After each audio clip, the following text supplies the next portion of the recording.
अस्य श्री अन्नपूर्णाष्टोत्तरशतनामस्तोत्रमन्त्रस्य भगवान् श्री ब्रह्मा ऋषिः अनुष्टुप् छन्दः श्री अन्नपूर्णेश्वरी देवता स्वधा बीजं स्वाहा शक्तिः ॐ कीलकं मम सर्वाभीष्टप्रसादसिद्ध्यर्थे पाठे विनियोगः। ॐ अन्नपूर्णा शिवा देवी भीमा पुष्टिः सरस्वती सर्वज्ञा पार्वती दुर्गा शर्वाणी शिववल्लभा। वेदवेद्या महाविद्या विद्यादात्री विशारदा कुमारी त्रिपुरा बाला लक्ष्मीश श्रीर्भयहारिणी भवानी विष्णुजननी ब्रह्मादिजननी तथा गणेशजननी शक्तिः कुमारजननी शुभा भोगप्रदा भगवती भक्ताभीष्टदायिनी भवरोगहरा भव्या शुभ्रा परममङ्गला। भवानी चञ्चला गौरी चारुचन्द्रकलाधरा विशालाक्षी विश्वमाता विश्ववन्द्या विलासिनी आर्या कल्याणनिलया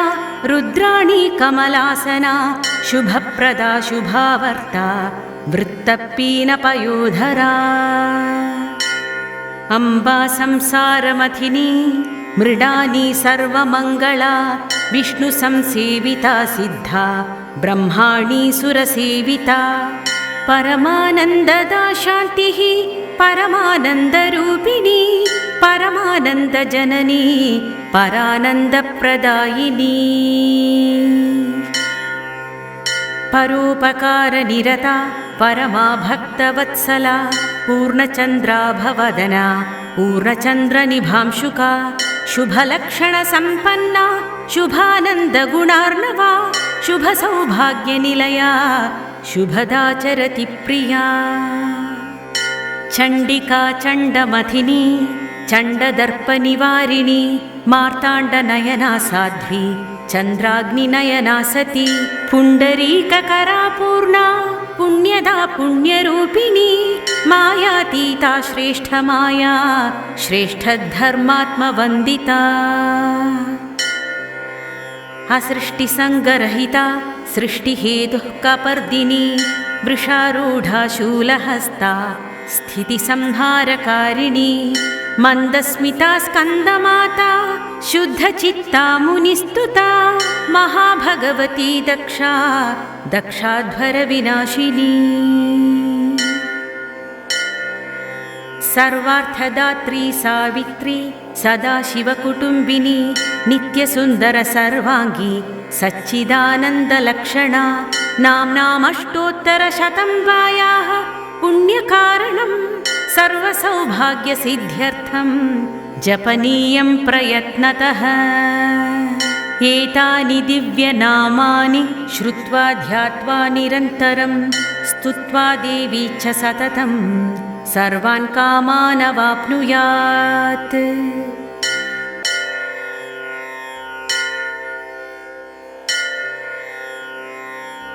अस्य श्री अन्नपूर्णाष्टोत्तरशतनामस्तोत्रमन्त्रस्य भगवान् श्री ब्रह्मा ऋषिः अनुष्टुप् छन्दः श्री अन्नपूर्णेश्वरी देवता स्वधा बीजं स्वाहा शक्तिः ॐ कीलकं मम सर्वाभीष्टप्रसादसिद्ध्यर्थे पाठे विनियोगः। ॐ अन्नपूर्णा शिवा देवी भीमा पुष्टिः सरस्वती सर्वज्ञा पार्वती दुर्गा शर्वाणी शिववल्लभा। वेदवेद्या महाविद्या विद्यादात्री विशारदा कुमारी त्रिपुरा बाला लक्ष्मीश श्रीर्भयहारिणी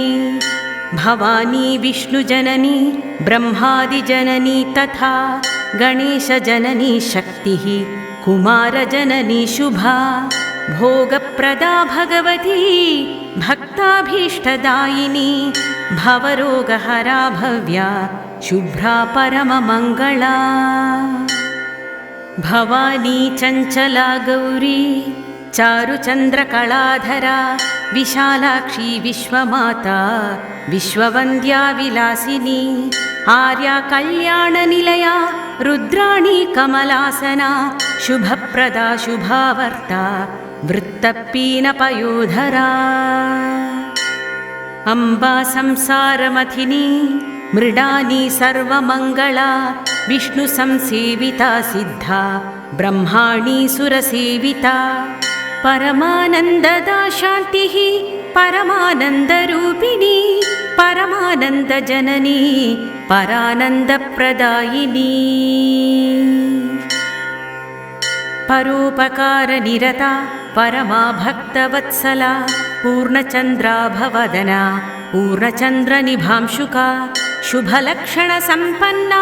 शुभानन्दगुणार्णवा शुभसौभाग्यनिलया शुभदाचरति प्रिया चण्डिका चण्डमथिनी चण्डदर्पनिवारिणी मार्ताण्डनयना साध्वी चन्द्राग्निनयना सती पुण्डरीककरा पूर्णा पुण्यदा पुण्यरूपिणी मायातीता श्रेष्ठमाया श्रेष्ठधर्मात्मवन्दिता असृष्टिसङ्गरहिता सृष्टिहेतुः कपर्दिनी वृषारूढा शूलहस्ता स्थितिसंहारकारिणी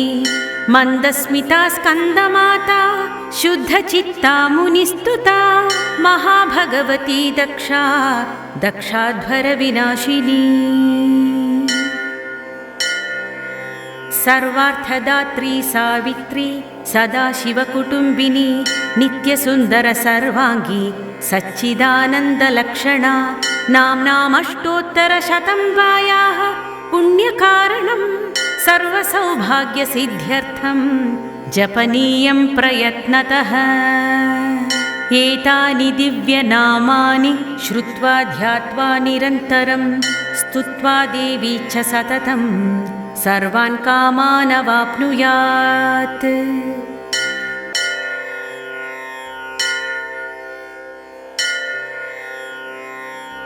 अस्य श्री अन्नपूर्णाष्टोत्तरशतनामस्तोत्रमन्त्रस्य भगवान् श्री ब्रह्मा ऋषिः अनुष्टुप् श्री अन्नपूर्णेश्वरी देवता स्वधा बीजं स्वाहा शक्तिः ॐ कीलकं मम सर्वाभीष्टप्रसादसिद्ध्यर्थे पाठे विनियोगः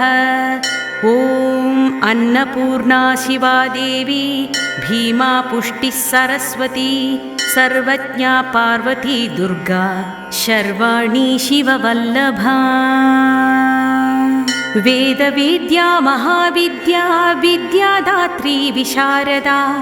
कुमारी त्रिपुरा बाला लक्ष्मीश्रीर्भयहारिणी भवानी विष्णुजननी ब्रह्मादिजननी तथा गणेशजननी शक्तिः कुमारजननी शुभा भोगप्रदा भगवती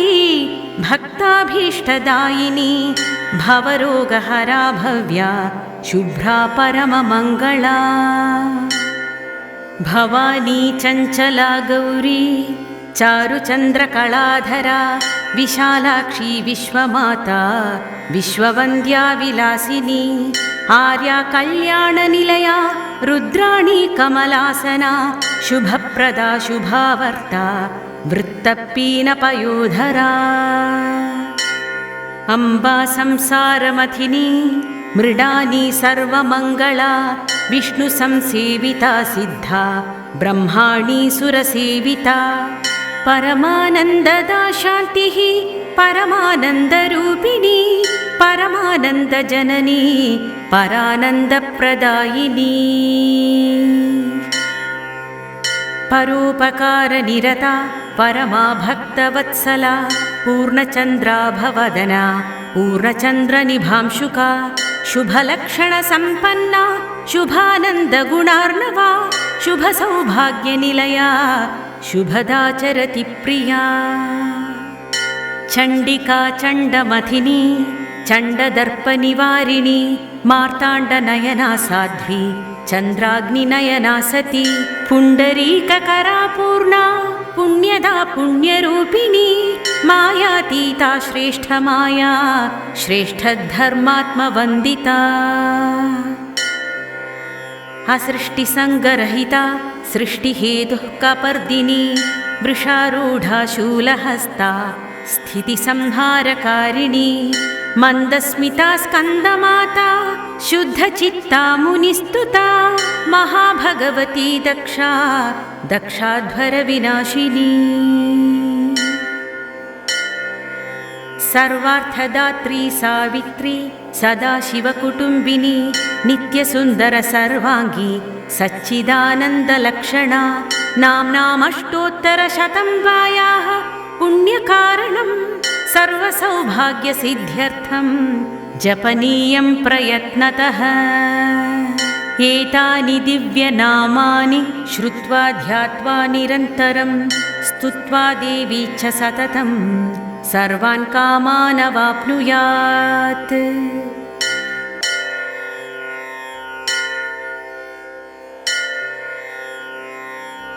अस्य श्री अन्नपूर्णाष्टोत्तरशतनामस्तोत्रमन्त्रस्य भगवान् श्री ब्रह्मा ऋषिः अनुष्टुप् श्री अन्नपूर्णेश्वरी देवता स्वधा बीजं स्वाहा शक्तिः ॐ कीलकं मम सर्वाभीष्टप्रसादसिद्ध्यर्थे पाठे विनियोगः। ॐ अन्नपूर्णा शिवा देवी भीमा पुष्टिः सरस्वती सर्वज्ञा पार्वती दुर्गा शर्वाणी शिववल्लभा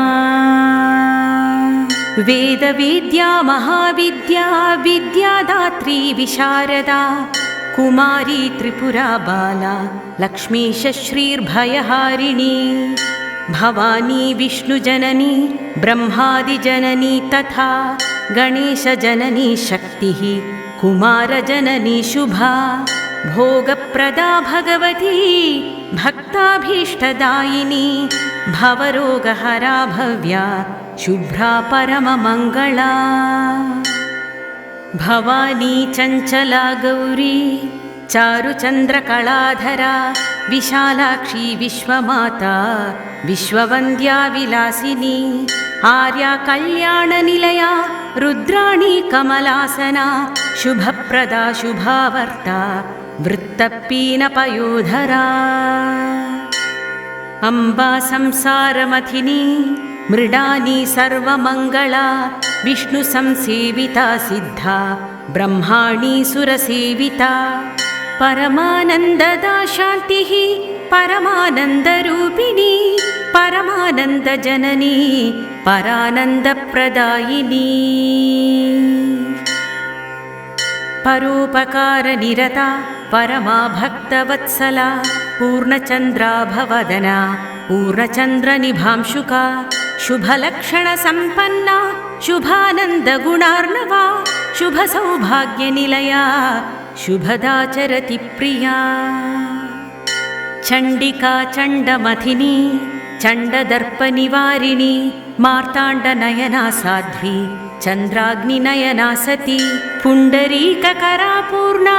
पुण्यदा पुण्यरूपिणी मायातीता श्रेष्ठमाया श्रेष्ठधर्मात्मवन्दिता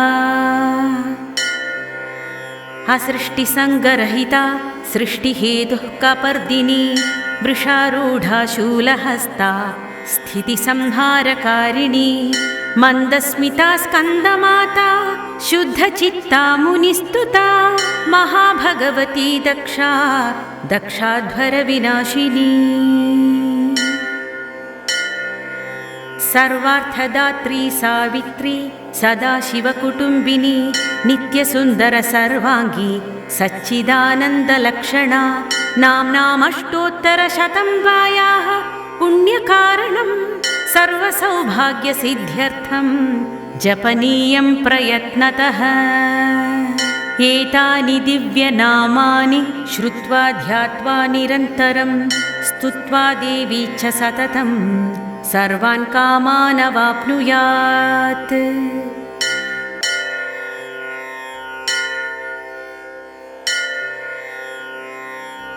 अस्य श्री अन्नपूर्णाष्टोत्तरशतनामस्तोत्रमन्त्रस्य भगवान् श्री ब्रह्मा ऋषिः अनुष्टुप् छन्दः श्री अन्नपूर्णेश्वरी देवता स्वधा बीजं स्वाहा शक्तिः ॐ कीलकं मम सर्वाभीष्टप्रसादसिद्ध्यर्थे पाठे विनियोगः। ॐ अन्नपूर्णा शिवा देवी भीमा पुष्टिः सरस्वती सर्वज्ञा पार्वती दुर्गा शर्वाणी शिववल्लभा। वेदवेद्या महाविद्या विद्यादात्री विशारदा कुमारी त्रिपुरा बाला लक्ष्मीश श्रीर्भयहारिणी भवानी विष्णुजननी ब्रह्मादिजननी तथा गणेशजननी शक्तिः कुमारजननी शुभा भोगप्रदा भगवती भक्ताभीष्टदायिनी भवरोगहरा भव्या शुभ्रा परममङ्गला। भवानी चञ्चला गौरी चारुचन्द्रकलाधरा विशालाक्षी विश्वमाता विश्ववन्द्या विलासिनी आर्या कल्याणनिलया रुद्राणी कमलासना शुभप्रदा शुभावर्ता वृत्तपीनपयोधरा। अम्बा संसारमथिनी मृडानी सर्वमङ्गला विष्णुसंसेविता सिद्धा ब्रह्माणी सुरसेविता परमानन्ददा शान्तिः परमानन्दरूपिणी परमानन्दजननी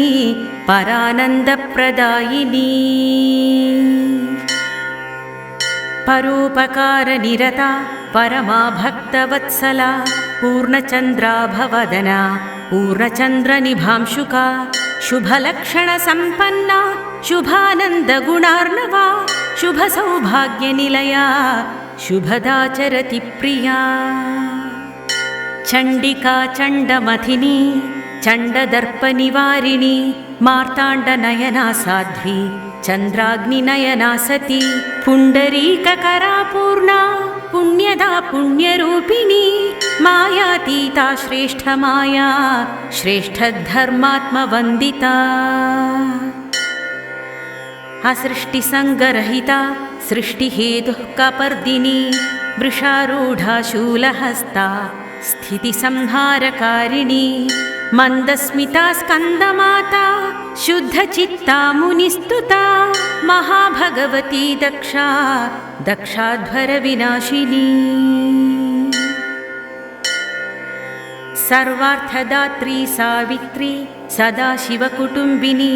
नित्यसुन्दर सर्वाङ्गी सच्चिदानन्दलक्षणा नाम्नामष्टोत्तरशतं वायाः पुण्यकारणं सर्वसौभाग्यसिद्ध्यर्थं जपनीयं प्रयत्नतः। एतानि दिव्यनामानि श्रुत्वा ध्यात्वा निरन्तरं स्तुत्वा देवी च सततं सर्वान् कामान् अवाप्नुयात्। इति श्री ब्रह्मोत्तरखण्डे आगमप्रख्यातिशिवरहस्ये श्री अन्नपूर्णाष्टोत्तरशतनामस्तोत्रं सम्पूर्णम्।